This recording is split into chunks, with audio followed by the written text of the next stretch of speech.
What's up, everybody? It's Neil from the Aviator Service Center. We are back in the purple box. Well, I wanted to, I've got some video editing software that I downloaded. I'm kind of playing with video editing, so I feel sorry for all of you that are going to be watching my videos for the next, I don't know, couple of months or so, but I am teaching myself video editing, so we'll actually try to make this halfway decent and professional. So today, I'm going to be covering a pretty controversial, controversial subject of the Moster exhaust. What I want to do here with this video is talk to you about my experience, my personal experience with them. Also, give you some tips and tricks that I've learned along the way for living with your Moster. So my background is I've started flying in September 2017, and here we are, January 2025. So I'll be knocking on the door of 8 years here in September, so 7.5 or so.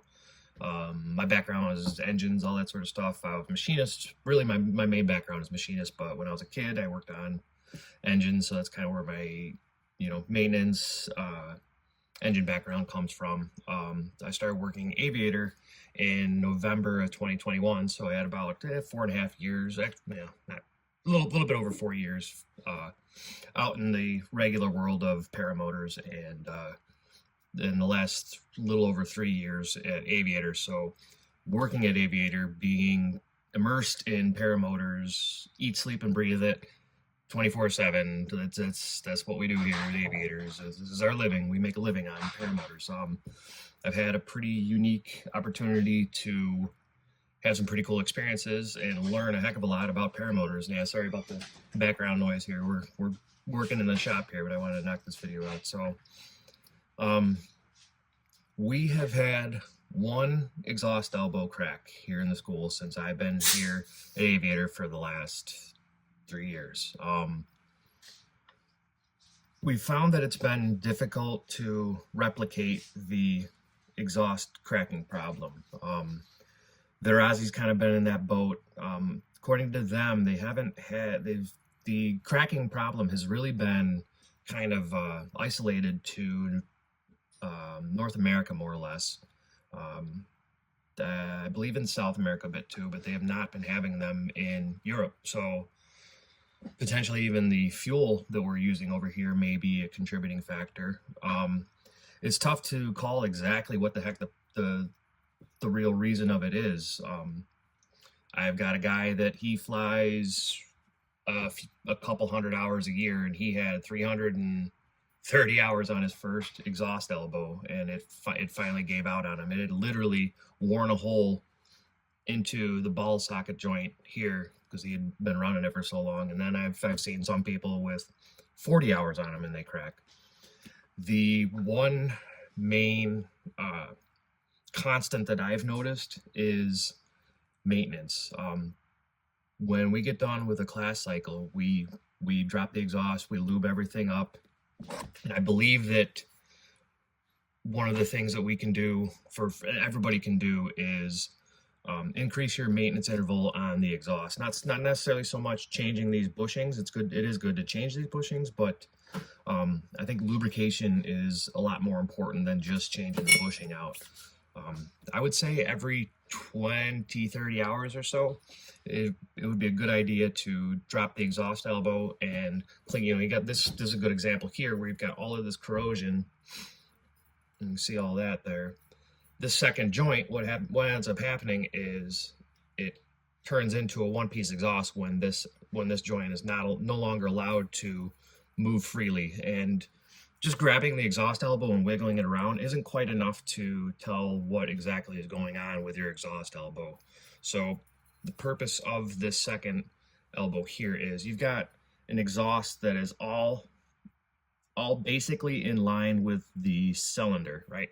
So you see some other paramotor engines, they will kind of pigtail the exhaust out of the cylinder, and that kind of seems like it dampens that harmonic as the engine is kind of shaking like this. It's all about harmonics. These engines have goofy, weird harmonics that most other two-strokes do not have, because there is a 4.5 or 5 foot spinning blade of death strapped to the back of the engine itself and directly driven to it. There's no there's no 6-speed transmission with a gear and a rubber tire strapped to it. This is, two-stroke dirt bike engines are solid mounted on steel or aluminum to the chassis, whereas we have rubber mounted to our chassis. So that's another factor that makes these engines a bit different than what we're used to with two-stroke dirt bikes. That's a common thing that gets brought up as well. You know, dirt bikes don't have this problem of these cracked exhausts. Well, that's the difference there, is they don't have the spinning death blade directly attached to the engine. So the purpose of this elbow is to dampen those harmonics out. So it's probably a very almost a microscopic type of movement. You'd have to get a very slow speed camera to see exactly what it's doing. An extremely slow speed for, you know, if we're doing engine spinning 8,000 RPMs, you know, revolutions per minute, that's you know, a lot of activity going on. So anyway, yeah, you need a slow camera to show it. But the point I'm trying to make here is, when this becomes a one-piece exhaust, you know, due to corrosion, lack of maintenance, and this bushing potentially being worn out, I'll show you here in a second, that seems to me to be a contributing factor to the elbows cracking. Now, is that everything? I don't think so. There's probably other things that are other contributing factors as well, because that's been the whole challenge of it, is Virazi does not want this elbow to crack. It's not a conspiracy where they're out there trying to make these things fail so people go buy parts. No, that's a terrible business model. That's not a great way to do business. It's pretty obvious. So they would love to solve this problem just as much as everybody else. So I think that really what we need to do is start banding together and try to gather as much data as we possibly can to be able to figure out exactly what is going on with this, so we can solve this problem once and for all, because they don't want to deal with it just as much as all of us do. So if you look at our brand new exhaust here, our brand new exhaust elbow, brand new bushing, this rides nice, smooth, and easy. I'm able to kind of wobble it around there. It's like this is the ball and this is the socket. That's how it's supposed to move. And of course, same thing on the second joint here. You got a ball shape, and then the other side of the exhaust is the socket shape, so they can move freely. Again, corrosion prevents that from happening. Also, if you look real closely, you'll notice that this socket joint here gets a bit of a flat spot on it, and I'll show you what we can do about that. But that is another way where this can turn into a one-piece exhaust and potentially cause some cracking in its future. So we're here in a minute, we'll go through and I'll show you what you can do about that. But that's, you know, putting a new bushing on it, you hear it pop in place like that, that doesn't help.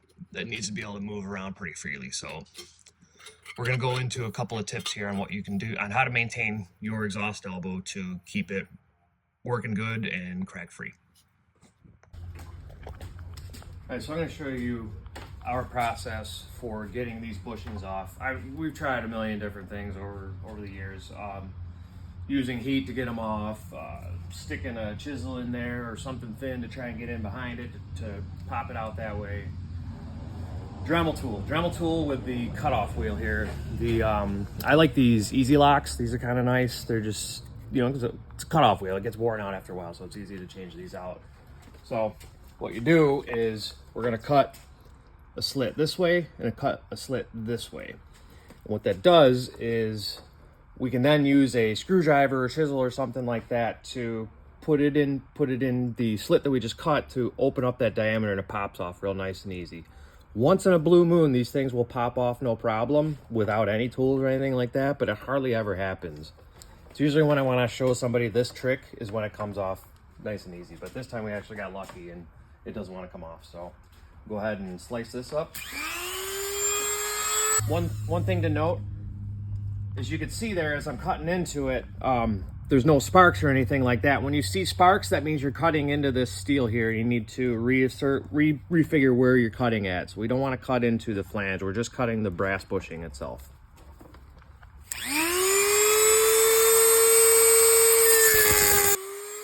Want to go as deep as we can without cutting into the flange. When you see sparks, you know you're getting to the flange. There we go. So I'm going to go a little bit more up here. All right, I'm gonna call that side good. Now we're gonna do the same underneath.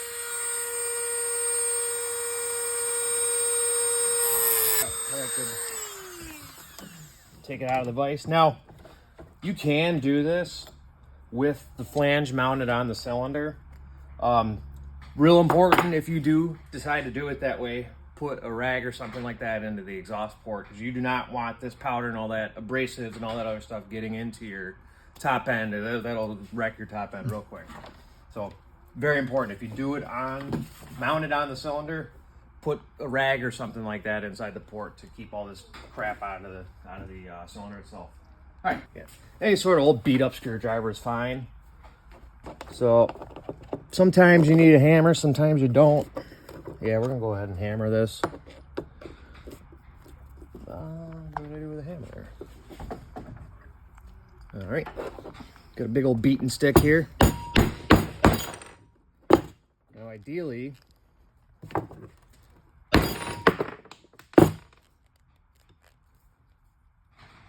oftentimes you can break this. Yeah, see how it's coming off like that? There we go, we're getting there. I'm gonna do the other side. There she goes. Yeah, we're getting there. We're getting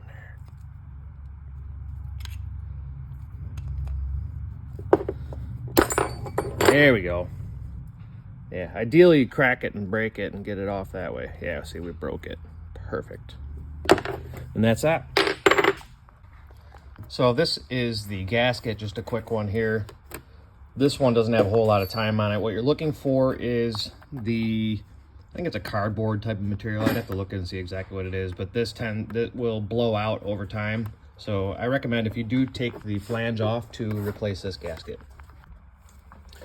So as I'm editing this video, I realized that I forgot to show you guys how to fix the ball socket joint when it's all worn out and you got 100 hours on it or so. Like I was showing you on the other elbow, there is a flat spot. You can take your Dremel tool with one of these. This is a pretty beat up grinding stone here, but you can take the grinding stone and use it to knock that flat spot down and get it so where it's a fairly smooth transition. Doesn't have to be perfect, but just knock that flat spot off so that that bushing will be able to kind of weeble wobble around in here rather than being stuck in one spot from the flat spot. So hope that helps a bit, and I continue with the video. So I'm just hitting this real quick with a little bit of sandpaper, clean this OD up a little bit, help a new bushing get on there a little bit easier. Don't need to put any sort of anti-seize or anything like that. I was doing that for a little bit, but really kind of all that does is make it stick even more. So just leave it alone, just run it raw dog like that. All right, line it up pretty flat. I like to use an actual dead blow hammer. Matt stole it, so we'll go ahead and use this one. So I just use a soft hammer. Doesn't have to be an exact science. This isn't a bearing or anything. Just make sure you get it all the way down. But yeah, you want to use a soft hammer of some sort. Don't use a steel hammer. You'll ruin the bushing. Okay, there's that. Got our new gasket. I always like to keep nuts and screws and all that sort of stuff. I'll thread them back on where they belong. Kind of one of my practices. All right, new gasket. You can use RTV, gray RTV on that if you want to. I found it really doesn't make too much of a difference either way, so I run it on there raw.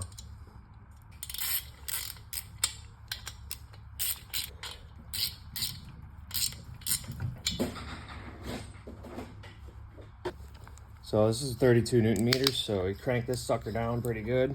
I'm gonna go ahead and set our, whoop, I passed it here. All right, 37, what's the other one here? 30 and a half, all right.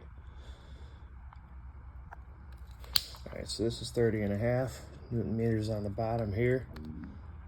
So we go, that's 32, close enough. That's 31.9, 32, close enough. Hopefully that audio gets picked up too. Make sure you're good on the nut. Go ahead and tighten it up evenly. One, two. Another point is to make sure that you clean up the second joint here. See how it's corroded? We're going to do the same thing inside here as well. So I'm going to take a piece of Scotch-Brite and clean up that rusty there.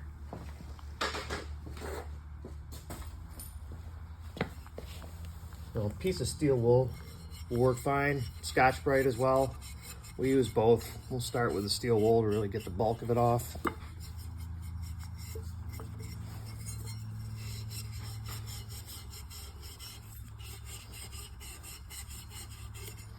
Something like that.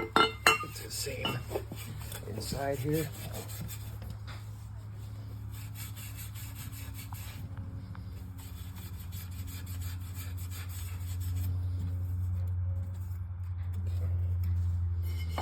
Now for lubrication, if you buy the Vitarazi maintenance kits, they come with Moly Coat. It's a moly disulfide high temperature lubricant for steel on steel. Works really well. Don't happen to have any on hand, but what we do have, I know this for sure, you can get it at generally any auto parts store or hardware store. It's a copper anti-seize, so made for high temperature. This works really well. So I'm going to slather this guy up here a bit. So this is like the brown Tin Man from the Wizard of Oz.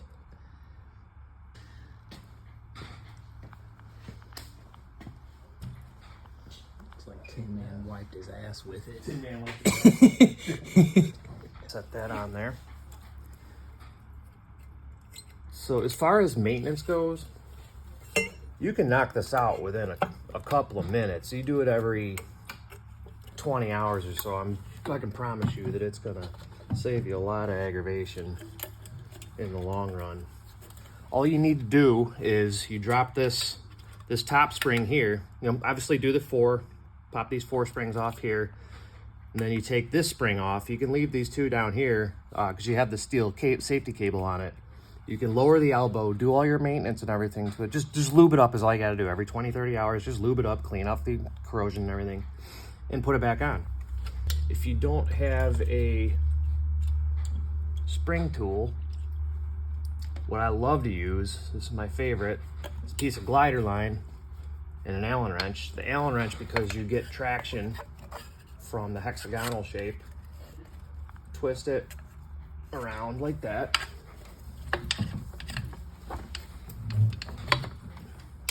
All right. Slide this down a little bit. There we go.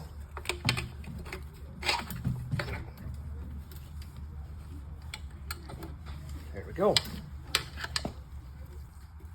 See, just wrap it around like that. You get it around the hexagon there. You can kind of use the pipe for leverage too. Go. It's the other side. Oh, you know what I did? Yeah, I see Yep. it. Yep, you see what I did. So, the safety cable here, you want the loops to be not this way, but it's got to turn 90 degrees. So what I'm going to do, I'm going to go ahead and stick this lower spring in here, just so that the elbow will be secured and the elbow's not going to flop out of the way when I pull these springs off. So I guess this is an opportunity to show you how to remove the springs as well.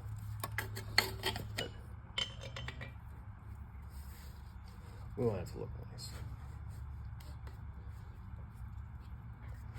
So yeah, this is how you, just the inverse of putting the springs on, taking them off.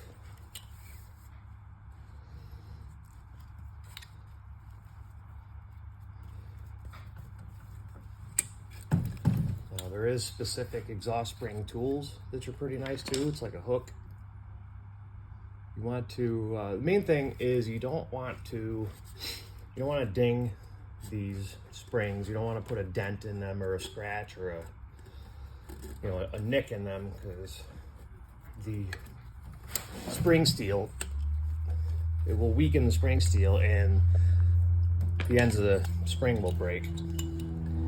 These Vitarazi springs, to be honest with you, very rarely ever break. So you got this spring here, and the heat shrink's already around it, so I'm going to show you a little trick for getting a new cable put in here. So I'm going to cut some of this heat shrink out. That'll give us some more access to the inside of the spring here. Just kind of clear some of this out, because otherwise you're fighting a bit trying to get the spring inside there. That work okay. So for crimping the cable, a few different options here. This is the style that you'll get from Viterazzi when you get the bushing kit. So you crimp that off, and that's how you lock the cable on there. If you don't have one of those things, what you could do is, what I did was took the end of a rivet off here. So slide the pull stud out of the rivet, and you can use this and crimp down on this. That would work. If you wanted to make it reusable, what you could do is drill a hole sideways through the threads here, and then use the nut to crank down on the nut. You know, you can take the cable through there, crank down on the nut, and you can make it reusable like that.